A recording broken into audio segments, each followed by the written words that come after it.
الحمد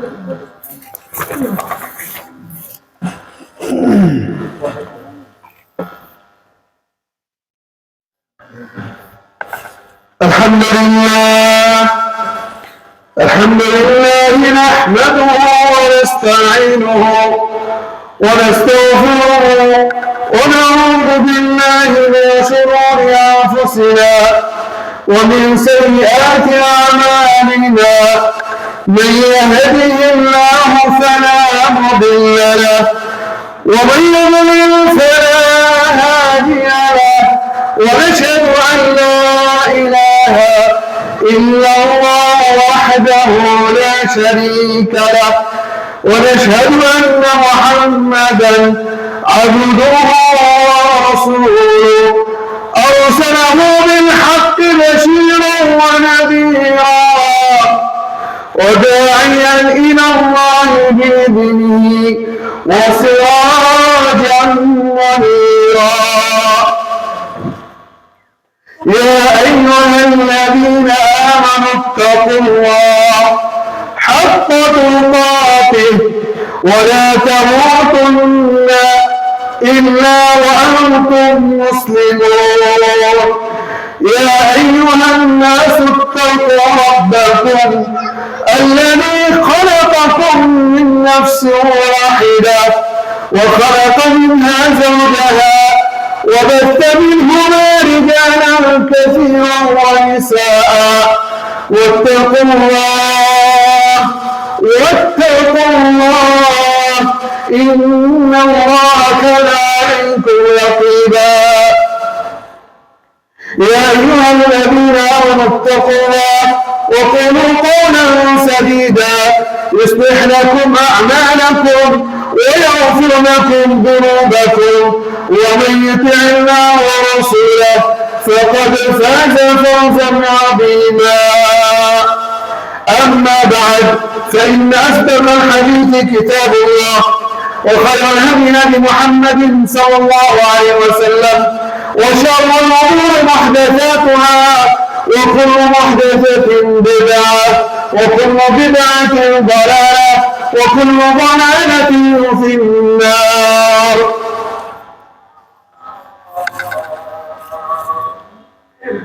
সম্মানিত উপস্থিতি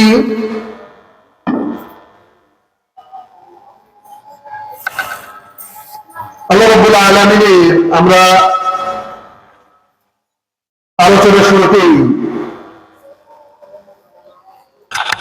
প্রশংসা জ্ঞাপন করছি যে এই মহান আল্লাহ রাব্বুল আলামিন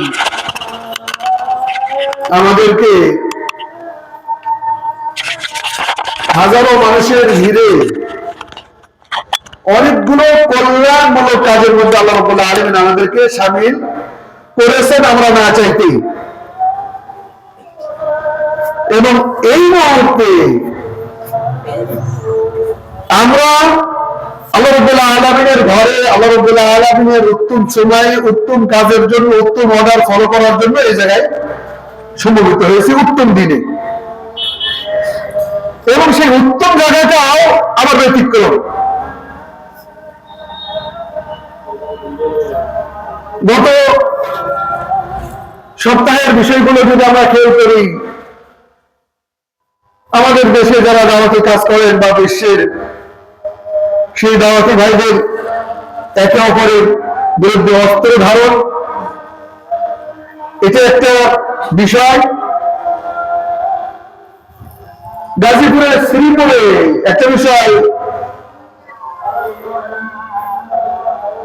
নোংরা এবং আলেমদের সাথে লেগে গেল জঘন্যতম অপরাধ, যেটাকে শরীয়তে ভাড়া পাওয়া পাঠা বলা হচ্ছে।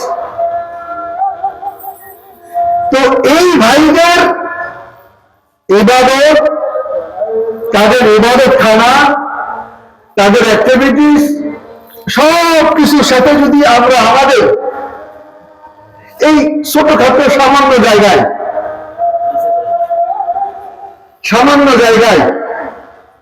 আমরা নিচে এখনো মাটি এখনো সমান হয়নি, তো এইরকম একটা জায়গায় এসে যাবো আরেকটা দারে আরকাম, ইসলামের প্রথম যুগের যে অবস্থা, ওই বাড়িতে ঢুকতে গেলে কি করত? যিনি দূর থেকে আসছেন যে আমি ওই বাড়িতে যেতে চাই, আরেকজন ছাড়ে তাকে বলতেন যে আপনি আমার পিছু নেন এবং কোনো দিকে তাকাবেন না, এবং আমার থেকে কমপক্ষে 10 হাত দূরে থাকবেন, যেন আপনাকে আমি না চিনি, আপনি আমাকে না চিনেন।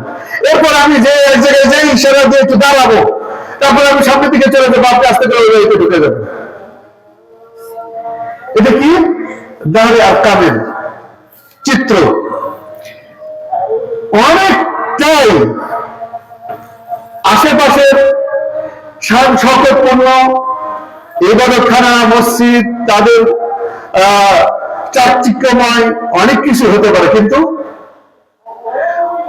যেটার জন্য আমরা সৃষ্টি করা হয়েছে, আমাদেরকে যেই রাসূলকে অনুসরণ করার জন্য আমাদের কাছে প্রেরণ করা হয়েছে, এবং শেষ জীবনে বলেই গেলেন যে দুটো জিনিস রেখে গেলাম এবং ফিতনা হবে, এইগুলো বলার পরেও যারা সত্য থেকে বিমুখ, আল্লাহ রাব্বুল আলামিন তাদের মধ্যে আমাদেরকে করেননি, বরং আমাদেরকে সাইয়াত্তাবিউনা আহসানা, যারা আল্লাহর কালাম শোনে এবং তার উত্তমগুলো মেনে চলার চেষ্টা করে, মেনে চলে, সেই বান্দাদের মধ্যে আল্লাহ রাব্বুল আলামিন আমাদেরকে শামিল করছেন।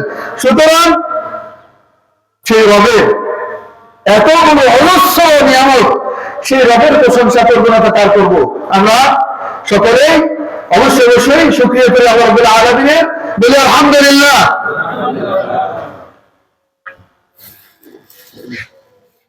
অনেক সময় আমাদের কেউ কেউ বলছেন যে এইভাবে আলহামদুলিল্লাহ বলা, সুবহানাল্লাহ বলা, এগুলো সালাতের নীতি না। আবার আমি বলবো যে এগুলো বিরোধীও নয়, কারণ আমরা অনেক সময় ভুলে যাই, বা এমন মুসলমান কোন জায়গায় সুবহানাল্লাহ, কোন জায়গায় আউযুবিল্লাহ, কোন জায়গায় নাউযুবিল্লাহ, কোন জায়গায় আলহামদুলিল্লাহ পড়তে হয় সেটাই জানি না আমরা। সুতরাং এই ক্ষেত্রে আমাদেরকে কিছুটা শিখিয়ে দেওয়া দরকার, স্মরণ করে দেওয়া দরকার। সম্মানিত উপস্থিতি, দরুদ ও সালাম বর্ষিত হোক সবচেয়ে পৃথিবীর সবচেয়ে বান্দাদের মধ্যে শ্রেষ্ঠ বান্দা, এবং নবীদের মধ্যে সর্বোত্তম নবী। আবার যদি রাসূলদের মধ্যে গণনা করি, তার সাথে সর্বশ্রেষ্ঠ রাসূল আর কেউ নেই। এই মহান মানব, যার উপরে আমাদের দরুদ যদি আমরা পড়ি, তাহলে প্রথমত লাভ হলো আমাদের টেনশন দূর হবে, হতাশা দূর হবে, সম্পদ বাড়বে, রোগ বাড়ায় দূর হবে, এগুলো সবই আছে হাদিসে। আর শাফাআত তো পাবেন, এবং এটি এমন গুরুত্বপূর্ণ ইবাদত, গুরুত্বপূর্ণ অর্ডার ফলো করা, যে অর্ডার আমাদেরকে দেওয়ার আগে ইন্নাল্লাহা ওয়া মালাইকাতাহু ইউসাল্লুনা আলান নবী, কি করছেন? শুরু করছেন কাকে দিয়ে? আল্লাহ রাব্বুল আলামিন নিজেকে দিয়ে শুরু করছেন। এরপরে দ্বিতীয় হলো কে? ফেরেশতা।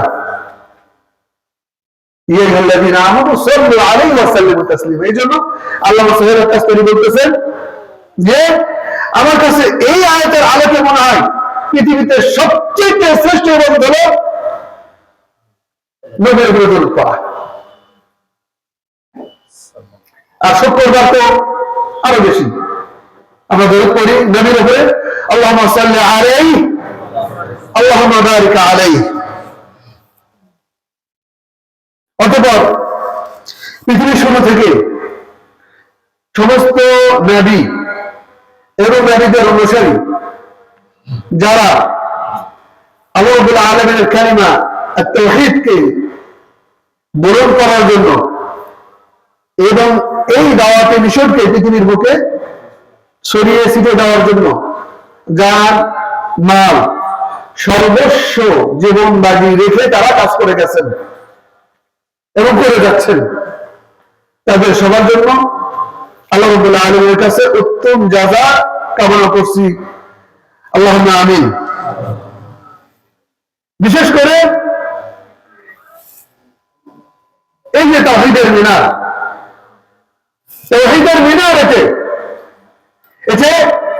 বিবেকের বিরুদ্ধে হুঙ্কার, এটা তথাকথিত মুসলমানদের, অথচ কর্মকাণ্ডে শিয়া। কন্টাকে ম্যারেজ 1 ঘন্টার জন্য 2 ঘন্টার জন্য, এটা হিন্দুদের মধ্যে, শিয়াদের মধ্যে আছে।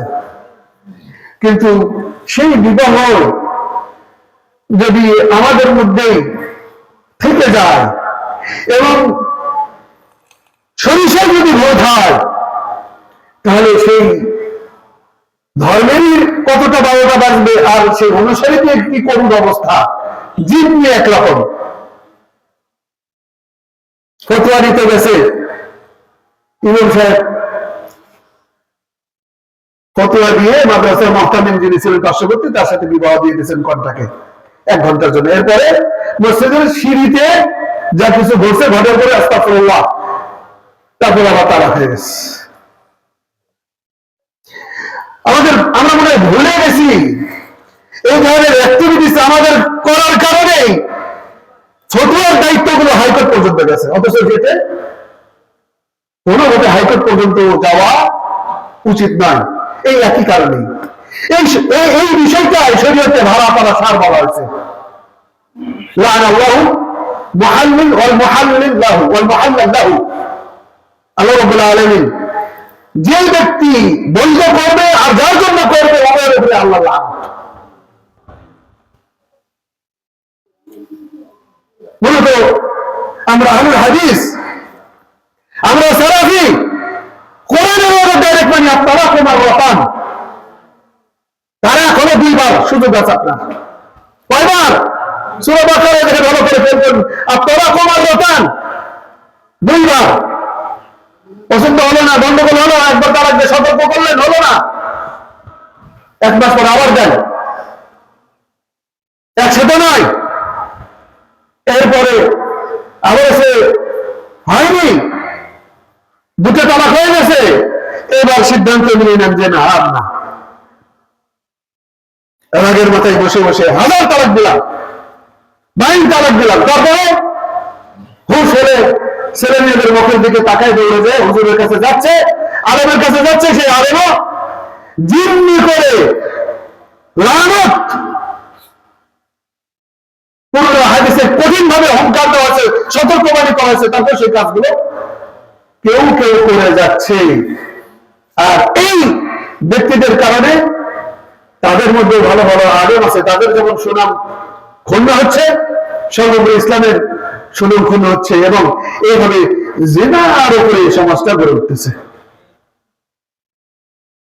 এবং জেনা না করে, অথবা জেনা কেউ করতেছে আর কেউ জেনা না করে, জেনা পাপ বহন করতে হচ্ছে। এবং এই ক্ষেত্রে আরো নোংরা হলো, যদি শোনা যায়, আল্লাহু আলাম, শুনছি বলা হয়ে থাকে যে দাদির সাথে, নাতির সাথে, আপন নাতির সাথে নাকি দাদির বিবাহ দেওয়া হয়। প্রশ্ন হলো যে দাদি মানে তো, নাতি মানে তো ছেলে, নাতি মানে কি? আমরা যে ভাই বলি, এটা বড় ভুল। আপনার নিয়ে যারা আছে তারা বোন নয়, ভাই, ছেলে, মেয়ে, বোন, কন্যা। আপনার ছেলে যত দূর যাবে সবাই ছেলে বলতে হবে। তাহলে কার সাথে বিবাহ দিলেন? কি করলেন? কোন জঘন্য কাজটা ঘটে গেল, ফেল করছেন। আমরা আহলুল হাদিসে স্পষ্ট ভাবে বলতে চাই, এই ধরনের নোংরামি আমাদের নেই।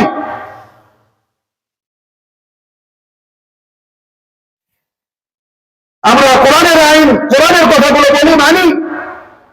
কোরআনে বলা হয়েছে আপনারা তোমার কথা ফাইনসাকুম বিমারুফিন আও তাসরিহুন বিইহসান, 2 বার তালাকের সুযোগ, 3য়বার হয়ে গেল, সেই মহিলা শেষ। এরকম নয় যে এক জায়গায় কন্ট্যাক্ট করে বিবাহ দিবেন, দেওয়ার পরে তাকে বলবেন ভাই আপনি ইয়ে না করে বিবাহ করে তবে ছেড়ে দেন, না হবে না এগুলো। বরং এটাকে বলা হয়েছে ভাড়া করা সার। আর তেইশ আল মুস্তাআর, হাদিসে বলা হয়েছে ভাড়া করা পাঠা। পাঠা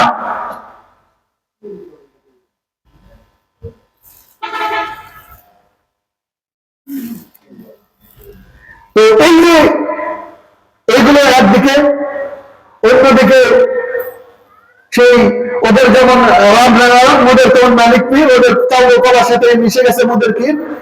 আমরা অনেকেই আল্লাহ রাব্বুল আলামিন বলতেছেন যে অধিকাংশ মানুষ ঈমান আনার পরও তারা মুশরিক থাকবে। এই আয়াত আমরা যারা বুঝি না তারা আমাদের অবস্থা দিকে তাকালে বুঝবো। আমাদের মধ্যে তাকান, কেউ বা তাবিজ করতেছে, কেউ বা ওই হাত গণনা করতেছে, কেউ বা আশ্চর্যের বিষয় হলো যিনি ভাগ্য বদলানোর আংটি বিক্রি করতেছেন তার জীবনে ভাগ্য বদলায়নি। যিনি ওই চুল গজানোর মলম বিক্রি করতেছে, শ্যাম্পু বিক্রি করতেছে, তার মাথায় তা কি আশ্চর্যজনক না?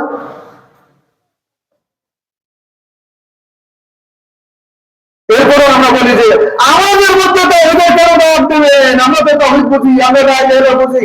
আজকে এই লা ইলাহা ইল্লাল্লাহ না বোঝার কারণেই, কালিমা তাইয়্যিবাত দেওয়া, দাওয়াতি মিশন না হওয়ার কারণেই আমাদের তাবলীগী জামাতের ভাইদের ভিতরে এই সমস্যা। এবং এটা আরো প্রকার আকার ধারণ করবে। এবং আশ্চর্যের বিষয়, তারা একটা বলবে শহীদ করে ঘোষণা দিচ্ছে। কিভাবে?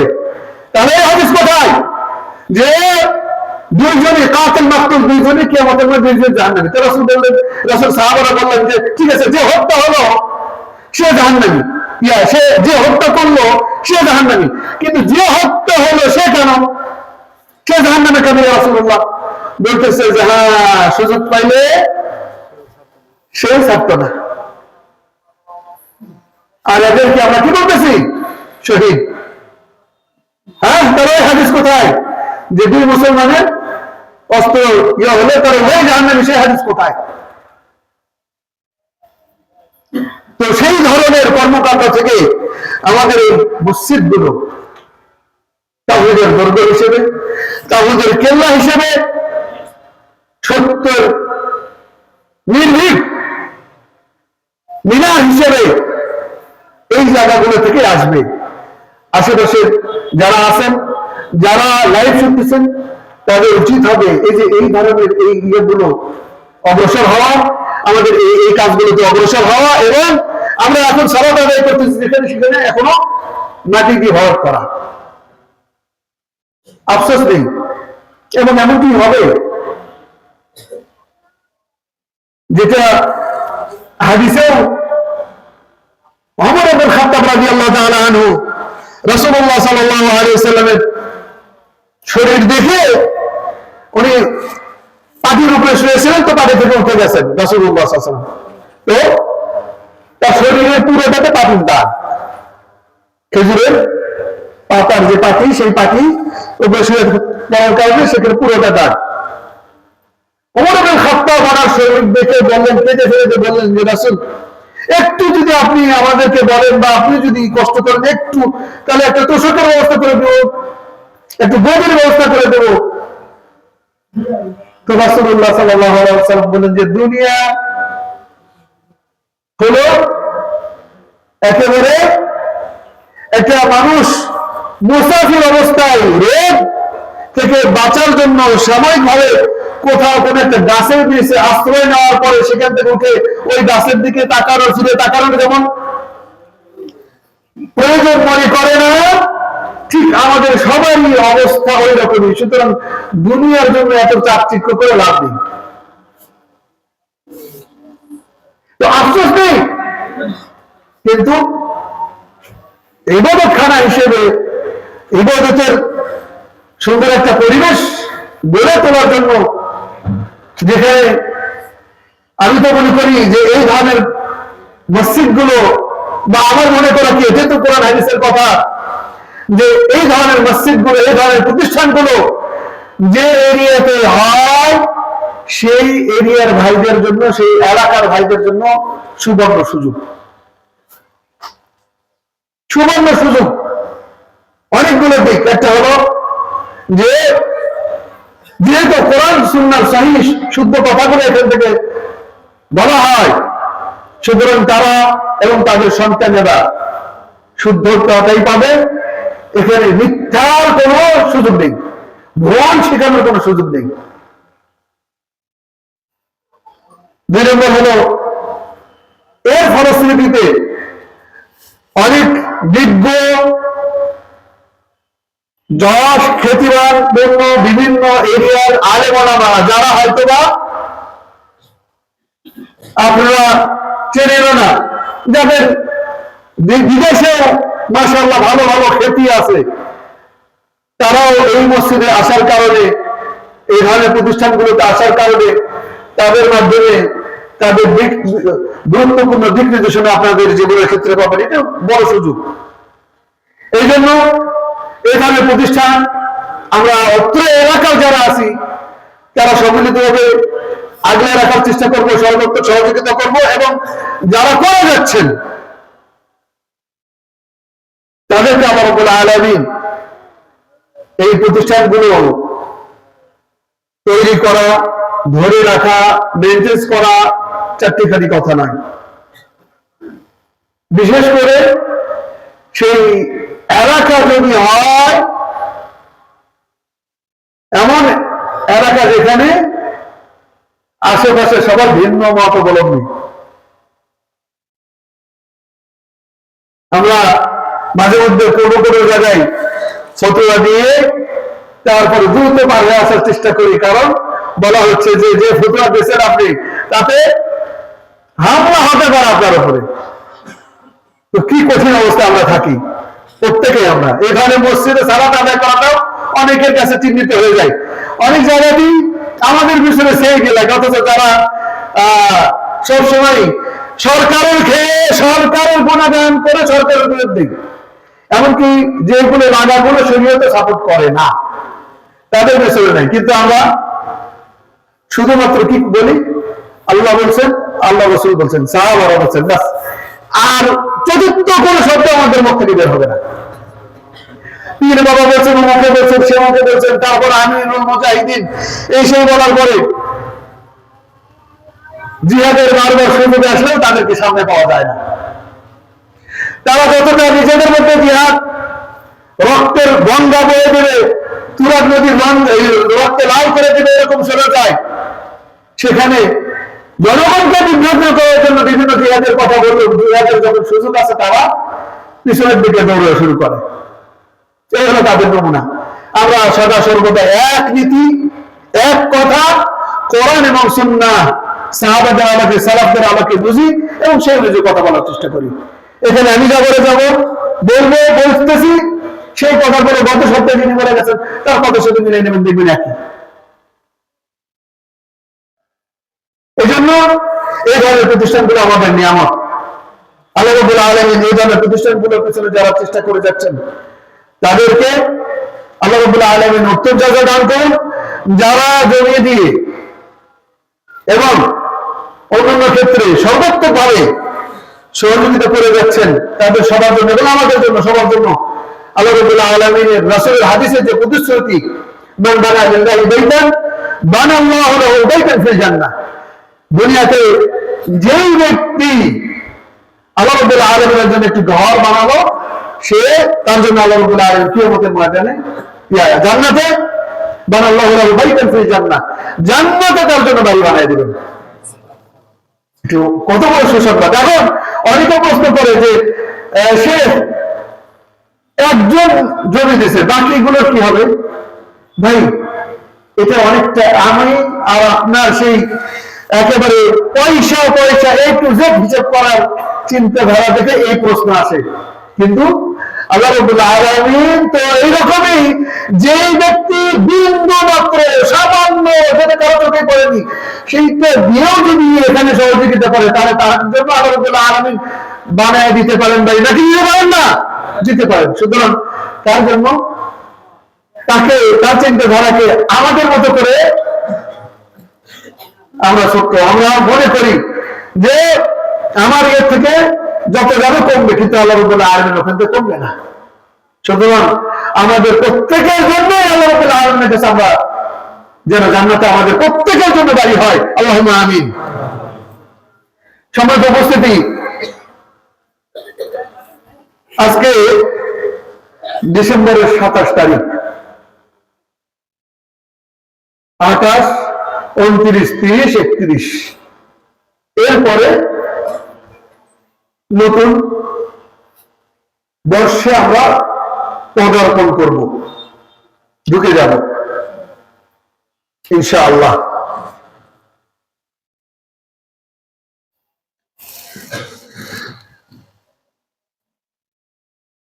নতুন দিন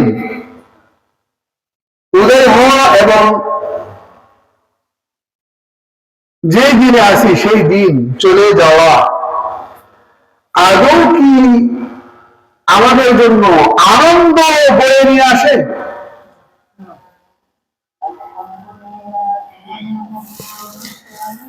বর্ষবরণের জন্য, যেহেতু এটা দুঃখের কারণ, এই জন্য শরীয়তে বর্ষবরণ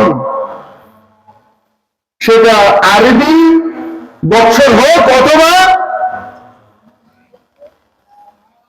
ইংরেজি নববর্ষ হোক, যেটাই হোক না কেন, এই ক্ষেত্রে বর্ষ যাওয়া আসার মধ্যে আলাদা করে কোনো বরকত নেই, কোনো কিছু করারও নেই, বরং যা কিছু আমরা করি সেইগুলো অধিকাংশ ক্ষেত্রেই বিদআত এবং হারাম, গুনাহের, ভয়াবহ গুনাহের কাজ।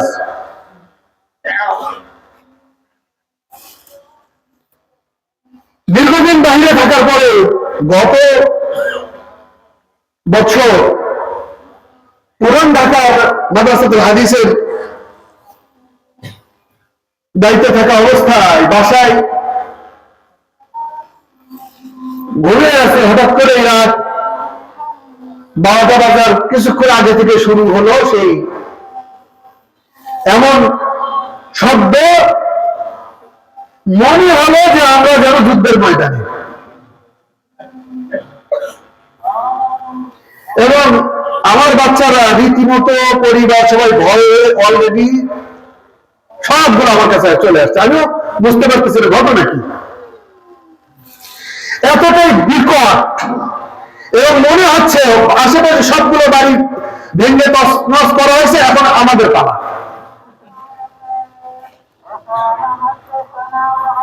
এরপরে ভয়ে অনেকক্ষণ ইয়ে করার পরে প্রায় 12টা 15-র দিকে খোঁজ খবর নেওয়ার চেষ্টা করে বুঝলাম যে এটা নববর্ষ পালন।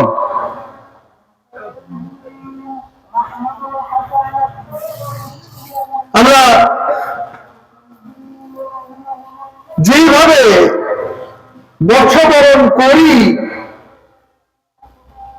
এটা উন্নত যে দেশগুলো, সেই দেশে এই ধরনের অ্যাক্টিভিটিস আমরা দেখি না।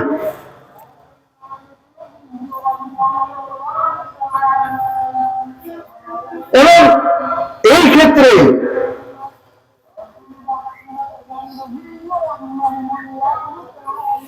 যে যদি আপনি যেখানে সালাত আদায় করবেন সেখানে আপনার মাইকের আশেপাশে যদি কোনো অসুস্থ রোগী থাকে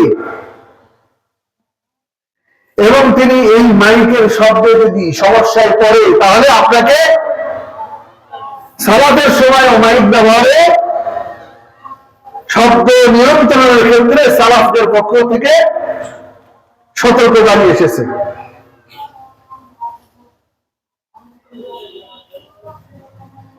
কারণ শরীয়তে সবসময় খেয়াল করবেন, প্রথম হলো দূর করতে হবে কোনটা ক্ষতি, যেটা এরপর উপকার নিয়ে আসতে হবে। ক্ষতি করবে সেটা, কারো ক্ষতি করে কোনো উপকার হয় না শরীয়তের, এটা হলো নিয়ম, উসুল।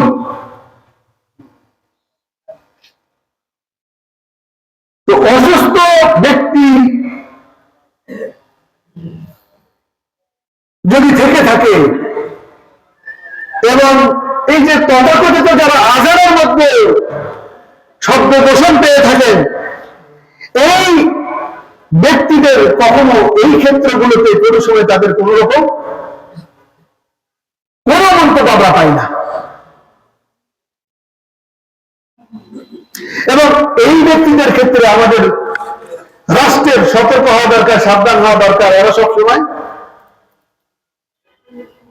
কোন জায়গায় নীতিবান, সব জায়গায় অসৎ।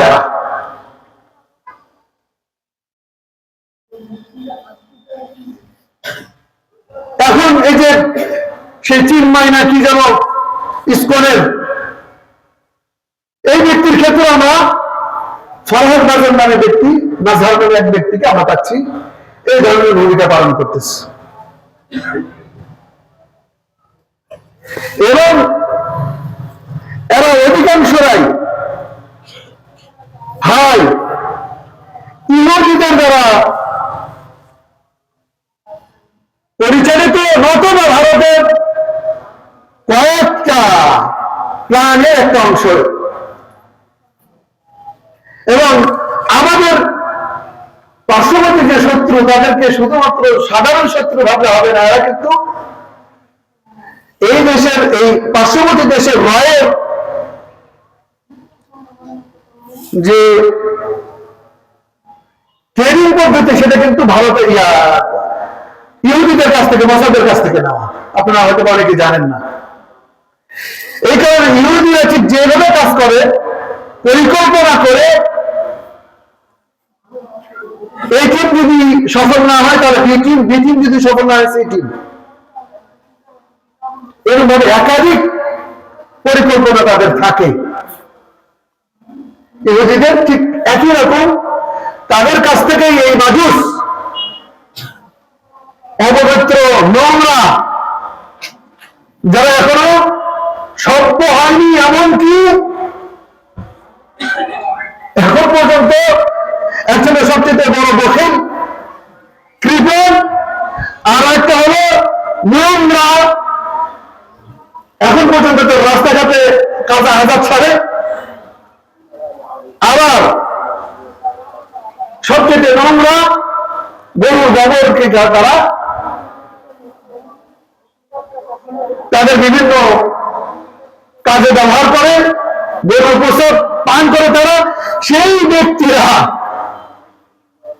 যেহেতু আমাদের শত্রু, এবং তারা সেই ভারতের পক্ষ থেকে, ইহুদিদের পক্ষ থেকে, ইসরায়েলের পক্ষ থেকে তারা কিন্তু ট্রেনিং নেওয়া, এই জন্য তাদের বিভিন্ন প্ল্যান থাকে। এই জন্য এই প্ল্যান গুলো থেকে সতর্ক থাকা দরকার। এই অন্যায় যখন হয় তাদের কাছ থেকে কখনো আমরা সতর্কবাণী পাই না। আজানের বেলায় দেখবেন, সালাতের বেলায় দেখবেন যে চিল্লে চিল্লে যে এটা শব্দ এসেই, কিন্তু আবার এই 31st বর্ষবরণ উপলক্ষে আমি গতবার পরের দিনে সকালবেলা বের হয়ে সেই ফায়ার সার্ভিসের যে মেইন কেন্দ্র, সেখান থেকে মাত্র 150 মিটার দূরে দেখলাম যে একটা হোটেলে আগুন লেগে পুড়ে গেছে। বললাম যে কিভাবে কালকে রাতে পটকা ফোটানোর কারণে, যেখানে বাচ্চারা বারবার ভয় পাচ্ছে, রোগীদের কি কঠিন অবস্থা, সেখানে লাগাতার এমন ভাবে এটা গুলির শব্দ এভাবে হয় না। জানি না এইদিকে কি অবস্থা। সেই এটা দেখে দীর্ঘ 18 বছর পরে দেশে ফিরে আসার পরে দেখলাম যে মানুষেরা সভ্য হলো না। যে কোনো মুহূর্তে যে কোনো বড় দুর্ঘটনা ঘটে, যে কোনো বড় কিছু ঘটে যেতে পারে। সর্বশেষ পানির বালতির পাশে রেখে আমরা জানলাতে দেখতেছি যে কোন সময় কোন স্ফোরণে এসে কার বাড়িতে ঢুকে আগুন লেগে যায়, কেউ নেই। এবং কি উদ্দেশ্য কি? এটা উদ্দেশ্য হল আনন্দ উদযাপন। আনন্দ উদযাপন। আসুন 5টি মেসেজ আমরা শুনি। কয়টা? 5টি মেসেজ। মেসেজ নাম্বার 1, খেয়াল রাখবেন, গত বছরের একটা বছর চলে গেল, যদি আপনি চোখ বন্ধ করেন খেয়াল করতে মনে হবে যে এই শুরু, চোখ খোলার সাথে সাথেই সময় শেষ, খুব দ্রুত সময় আসতেছে আবার চলেও যাচ্ছে। رسول الحديث عن انس بن مالك رضي الله تعالى عنه قال قال رسول الله صلى الله عليه وسلم لا تقوم الساعه حتى يتقارب الزمن। ততক্ষণ পর্যন্ত কিয়ামত হবে না যতক্ষণ পর্যন্ত সময় খুব কাছাকাছি এসে যাবে। فتكون السنه كالشهر, বছর হবে কিসের মতো? এক মাসের মতো। وتكون والشهر كالجمعة, والشهر كالجمعة মানে মাস হবে একটা সপ্তাহের মতো। وتكون الجمعة كاليوم, এবং একটা সপ্তাহ হবে একটা দিনের মতো। ويكون اليوم كالساعة, এবং একটা দিন হবে একটা ঘন্টার মতো। وتكون الساعة كالضربة, এবং একটা ঘন্টা হবে গ্যাস জ্বালাতে যে স্প্রিং দেখা যায় অথবা গ্যাস লাইট হালকা ইয়ে হয়, মানে ওটা সেকেন্ডও বলা যাবে না। তাহলে সময় নিয়ে নতুন বছর আমাদের মধ্যে অনুপ্রবেশ নিয়ে, ঢোকা নিয়ে, আশা নিয়ে আমরা যারা আনন্দিত হচ্ছি তারা একটু অন্তত এই হাদিসটাকে ক্লিয়ার করি যে মনে হলো যে গত কয়েকদিন আগেই আমরা বছরটা শুরু করছিলাম এবং সেটা শেষ, এবং কোনো কিছুতেই বরকত নেই। তার মানে কি? তার মানে কি আমার কাছে ভাই কিয়ামতের জন্য আমরা রেডি হই, কিয়ামতের হিসাবের জন্য নিজেকে ওই দিন কিভাবে পেতে চাই এই বিষয়টা মাথায় নিয়ে এই জন্য রেডি হই। যখন এই চিন্তা ভাবনা করবে তখন আর ওই পটকা বাজে আর যেগুলো আছে সেগুলো করার কোনো সুযোগ কারো ব্রেনে আসবে না। দুই নম্বর মেসেজ হলো আপনার বয়স, আমার বয়স খেয়াল করবেন কমতেছে, বাড়তেছে না। আনন্দিত হওয়ার কিছু নেই। আপনার ছেলেরা আপনি উদযাপন বার্থডে উদযাপন করতেছেন, কিন্তু ভালো করে খেয়াল করেন আপনার ছেলের বয়স যদি আল্লাহ রাব্বুল আলামিন 80 বছর দেন, তার মানে 5 নম্বর বা 5ম বার্থডে যদি আপনি উদযাপন করেন, তার মানে আর বাকি আছে 75 বছর, তারপরে আপনার ছেলে মারা যাবে, দুনিয়ায় থাকবে না। ওই যে মনে করেন, এই জন্য সতর্ক হওয়া দরকার, সাবধান হওয়া দরকার যে বয়স কমতেছে এবং এটা নিয়ে সময়কে এই বছর ঢুকে যাওয়া মানে আনন্দ দেয়, আরো হতাশায় ভয়ের ব্যাপার। এই জন্য হাসান বসরি রাহিমাহুল্লাহ বলতেছেন, ইয়া ইবনে আদম ইন্নামা আনতা আইয়াম ফাইন যাহাবা ইয়াউম যাহাবা বা'দুক। আপনি হে বনি আদম, তুমি নিজেই একটা সময়, তুমি নিজেই একটা সময়। কিছু সময় চলে যাওয়া মানে হলো তোমার কিছু অংশ চলে যাওয়া।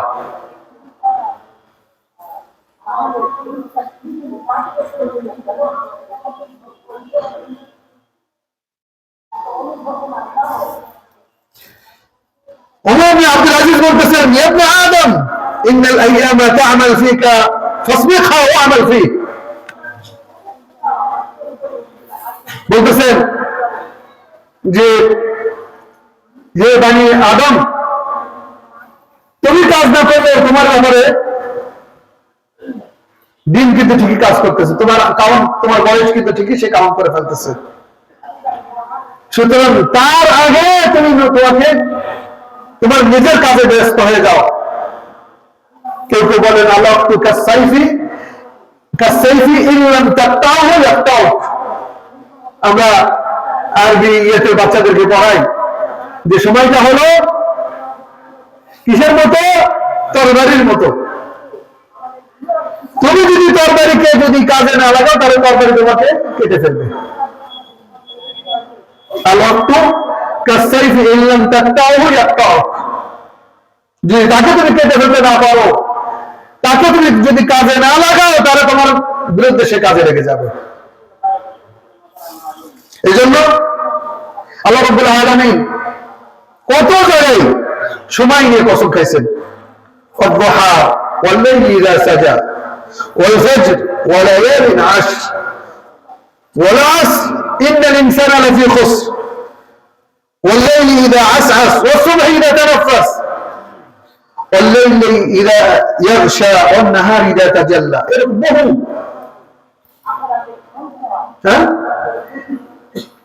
এরকম বহু আয়াত পাবেন যেগুলোর ব্যাপারে আল্লাহ রাব্বুল আলামিন সময়ের ব্যাপারে গুরুত্ব দিয়ে আল্লাহ রাব্বুল আলামিন কসম খাইছেন।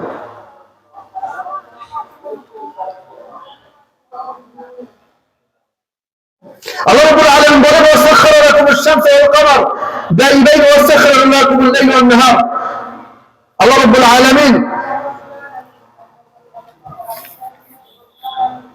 وآتاكم من كل ما سألتموه وإن تعدوا نعمة الله لا تحصوها إن الإنسان لظلوم كفار।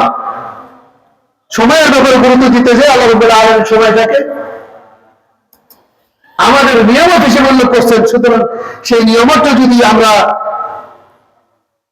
কাজে না লাগে তাহলে আমরা কুফরি করে ফেললাম।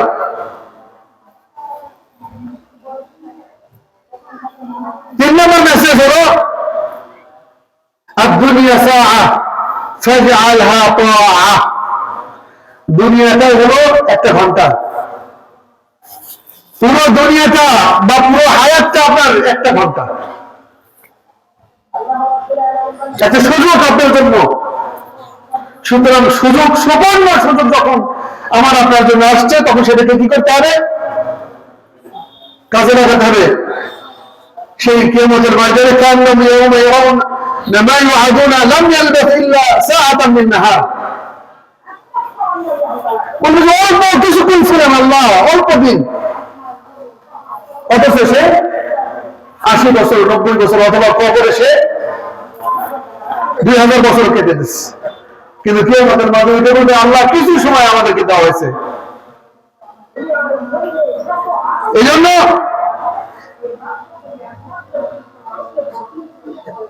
ويوم تقوم الساعة يخسر المجرمون ما لبثوا غير ساعة كذلك كانوا يؤفكون। ওই যে ওমর ইবনে খাত্তাব রাদিয়াল্লাহু তাআলা হাদিস যেটা বললাম যে যদি আপনি একটু ইয়ে নিতেন, একটা তোষকে নিতেন তাহলে তো আপনার শরীরে এত কষ্ট পেত না। তখন রাসূলুল্লাহ সাল্লাল্লাহু আলাইহি ওয়াসাল্লাম বলেছেন দুনিয়া দুনিয়ার সাথে আমার কিসের সম্পর্ক? মা মাসালি ওয়া মাসালুদ দুনিয়া ইল্লা কা রাকিবুন সারিন ফি ইয়াউমিন সাইফিন ফাস্তাদalla তাহতা শাজারাতিন সাআতান মিন নাহারিন সুম্মা রাহা ওয়া তারাকাহা। রাওয়াহু আহমদ ওয়া তিরমিজি ওয়া সাহাহু। তিরমিজিতে হাদিসটা আছে এবং সহিহ বলে মন্তব্য করেছেন উনি। তো সেখানে বলা হচ্ছে যে একজন মুসাফির যাচ্ছে রোদের মধ্যে দিয়ে, হঠাৎ করে তার রোদটা সহ্য করার জন্য বেশি রোদ হওয়ার কারণে একটা গাছের নিচে থেমে গেল। রাসূল সাহেব দুনিয়াটাকে ঠিক এরকম উদাহরণ দিয়েছেন।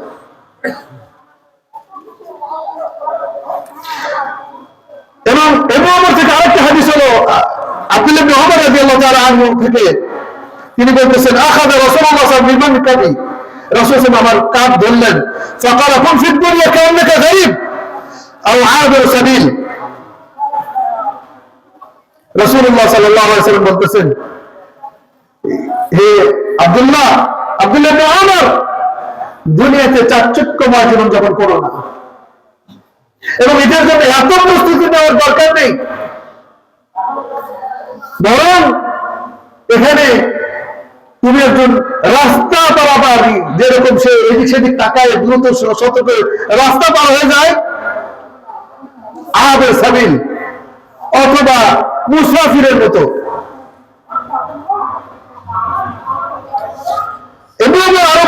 أمسيت فلا تنتظر الصباح وإذا أصبحت فلا تنتظر المساء وخذ من صحتك لمرضك ومن حياتك لموتك رواه البخاري ইবনে ওমর রাদিয়াল্লাহু তাআলা বলতেছেন যে যখন তুমি সকাল পেলা তখন আর বিকাল পাওয়ার তুমি সুযোগ খুঁজো না, বরং এই সকালটাকে ভালো করে কাজে লাগাও। তোমার জীবনে একটা সুবর্ণ সুযোগ, এটাকে কাজে লাগাও এবং সুস্থ থাকা অবস্থায় অসুস্থতে তোমার অনেক কিছু হবে, সম্ভব হবে না। এই জন্য এখন থেকে রেডি হও, নিজেকে রেডি করো। ঐতিহাসিকগণ বলেন নূহ আলাইহিস সালাম 1000 বছর প্রায় জীবনযাপন করছেন তিনি দুনিয়াতে। তো কাকে মৃত্যু যখন আসলে তখন মৃত্যু এসে তাকে বলতেছে তোমার জীবনটা কেমন পেলা? এবং আলাইহিস সালাম আপনি আপনার জীবনটাকে কেমন উপভোগ করলেন? খেয়াল করেন, তিনি 1000 বছরের চেয়ে বেশি দিন দুনিয়া জীবন যাপন করছেন। তিনি বলতেছেন কি ওয়াজাতুল হায়াতা قال والذي نفسي بيده ما وجدت الحياة إلا كبيت له بابان دخلت من هذا وخرجت من الآخر। বলতেছে আল্লাহর কসম, মনে হলো দুনিয়াতে এরকম হায়াতটা আমার জীবনের জিন্দেগিটা যে এমন একটা বাড়ি, যে বাড়ির দুটো দরজা, একটা হলো সামনের দিক থেকে আর একটা হলো পিছনের দিক থেকে। পিছনের দিক থেকে ঢুকছি, ঢোকার পরে সামনের দিক থেকে বের হয়ে গেছে। অনেকটা এরকম লাগতেছে আমার কাছে।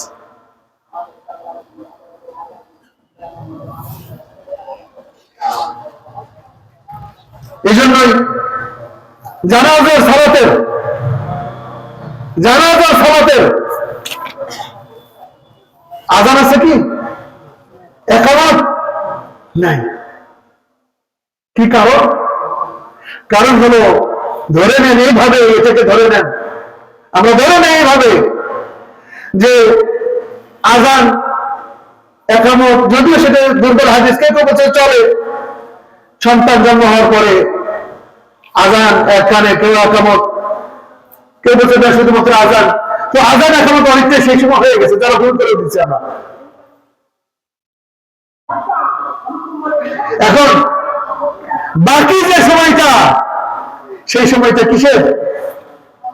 আমলের। আযান একামত আগে হয়ে গেছে, এই জন্য আমলের জন্য আর কোন আযানের দরকার নেই। এই জন্য আমল শেষের পরে তারা আযান একামতের দরকার নেই। তার জীবন যখন জানাজা হচ্ছে তখন আমল শেষ। চিন্তা করা যায়? আল্লাহু আকবার। রাসূলুল্লাহ সাল্লাল্লাহু আলাইহি ওয়াসাল্লাম বলতেছেন, আনাস রাদিয়াল্লাহু তাআলা এর হাদিস, যে আমি এবং কিয়ামত বইস্তু আনা ওয়াসাআতা হাতাইন, আমি এবং কিয়ামত এইভাবে প্রেরিত হয়েছি। এবং রাসূলুল্লাহ সাল্লাল্লাহু আলাইহি ওয়াসাল্লাম দুটোকে এক জায়গায় করলেন। এই যে সামান্য যে ফারাক, এই ফারাকটাই আমরা অবস্থান করতেছি, সামান্য ফারাক দুই আঙ্গুলের মাঝে। সুতরাং বুদ্ধিমান হলো সে যে সময়টাকে কাজে লাগায়। বুদ্ধিমান হলো সে জীবনের ক্ষেত্রে, ব্যবসার ক্ষেত্রে, যে এখন ব্যবসার ক্ষেত্রে এক সময় চাঁদাবাজি ছিল, তারপরে বাড়ি ঘর বানাতে সমস্যা হচ্ছিল, এখন যারা সচেতন তারা কি করতেছে? এই শ্রেণীর মানুষেরা এটাকে কাজে লাগাচ্ছে।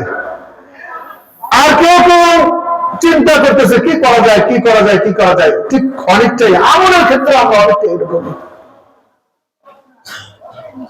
আমলের ক্ষেত্রে বুদ্ধি লাবিব সচেতন সেই যে সময় বছর ঘুরে, দিন ঘুরে আরেক দিন আসলো, সেটাকে আনন্দ করতেছে।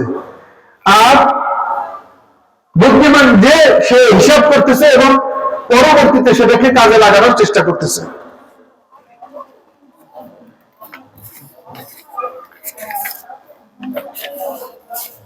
চতুর্থ মেসেজ হলো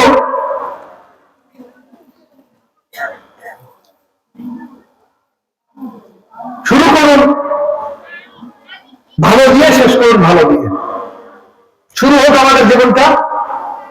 কল্যাণমূলক কিছু দিয়ে এবং শেষ হোক কল্যাণমূলক কিছু দিয়ে। রাসূলুল্লাহ সাল্লাল্লাহু আলাইহি ওয়াসাল্লাম সফর ইবনে আব্দুল্লাহ রাদিয়াল্লাহু তাআলা থেকে হাদিস, তিরমিজিতে আসছে, হাদিসটা হাসান, বলতেছেন যে ওই ব্যক্তি উত্তম, খায়রুন নাস মান তালা উমরুহু ওয়া হাসুনা আমালুহু, যার বয়স হায়াতটা দীর্ঘ হলো, 100 বছর পেল, আবার সে 100 বছরের সে কি জিন্দগিটাকে সে কি কল্যাণমূলক কাজে লাগাতে পারলো। এবার এই হাদিসে ঠিক বিপরীতটা যদি আমরা বুঝি, যে ব্যক্তি দীর্ঘজীবী হলো, দীর্ঘ বয়স পেল, কিন্তু সেটা অন্যায়, অবিচার, অশ্লীলতায় কেটে দিল, তাহলে সে সবচাইতে জঘন্য নোংরা ব্যক্তি এই হাদিসের আলোকে। সুতরাং আমাদের সতর্ক হওয়া দরকার যে আমরা ভালো না খারাপ। ভালো যদি হয় তাহলে আমার জীবনটা শুরু হবে ভালো দিয়ে। আমাদের শুরু হোক সালাতুল ফজর জামাতের মাধ্যমে, সালাতুল ফজর শুরু হোক মসজিদে জামাতের সালাতের মাধ্যমে, অথবা রাত শুরু হোক কিয়ামুল লাইল তাহাজ্জুদের মাধ্যমে। তাহাজ্জুদ, এরপরে সালাতুল ফজর জামাতের সাথে মসজিদে, এরপরে আবার শেষ হোক এশার সালাত বেতের, এরপরে ওযু করে বিছানায় সূরাতুল বাকারা শেষ আয়াত, আয়াতুল কুরসি, সূরা নাস, সূরা ফালাক করে রাত্রে ঘুমানোর যে আমলগুলো সেগুলো করে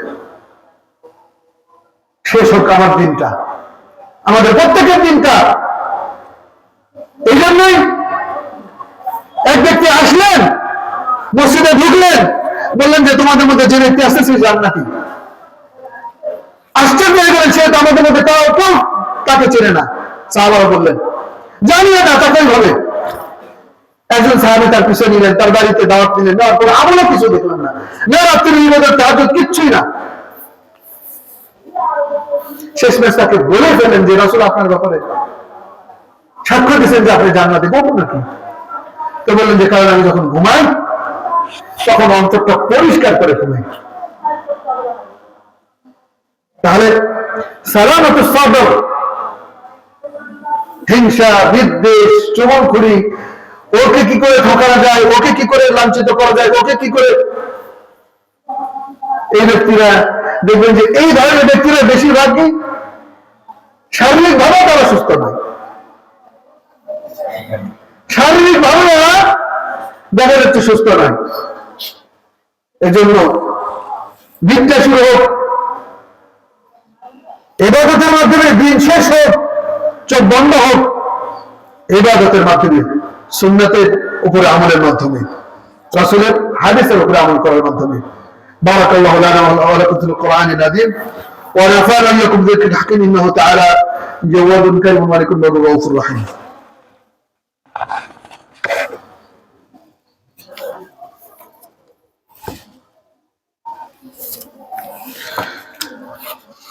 الحمد لله رب العالمين